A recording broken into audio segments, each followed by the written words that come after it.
की चुनी हुई सरकार इतनी मनबड़ हो गई है कि वो जनता से नहीं डर रही है। सरकार इतनी मनबड़ हो गई है कि वो जनता को डरा रही है। अरे धिक्कार है उस जनता पर जो अपनी बनाई सरकार से डरने लगे, और लानत है उस सरकार पर जो अपनी भाग्य विधाता जनता को डराने लगे। ये सरकार जनता की बनाई हुई है और जनता जब चाहे इसे बदल सकती है। सरकार जनता से है, जनता सरकार से नहीं। और अगर देश की सरकार देश की जनता से नहीं डर रही है तो इसका सीधा मतलब है कि यह सरकार बनाने का काम जनता कर ही नहीं रही है। तो सरकार फिर कौन बना रहा है? ईवीएम। फिर तो हो चुका खेला। सरकार ईवीएम बनवा रही है और ईवीएम सरकार बनवा रही है। बढ़िया है फिर तो। अच्छा, दिल पे हाथ रख करके बताइएगा, आपको सच में लगता है कि सरकार देशवासियों का भला कर रही है?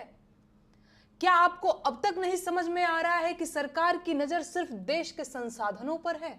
महंगाई, बेरोजगारी, स्वास्थ्य और शिक्षा जैसे मुद्दों को साइडलाइन कर देने वाली सरकार देश का भला कैसे कर सकती है?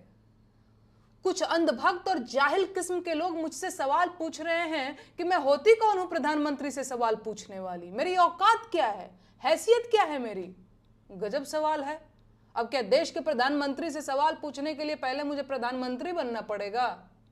आप शायद भूल गए होंगे, लेकिन आपकी जेब में पड़ा एक कागज का टुकड़ा आपको ताकत देता है कि आप पूरे अधिकार के साथ देश के प्रधानमंत्री से सवाल पूछ लें।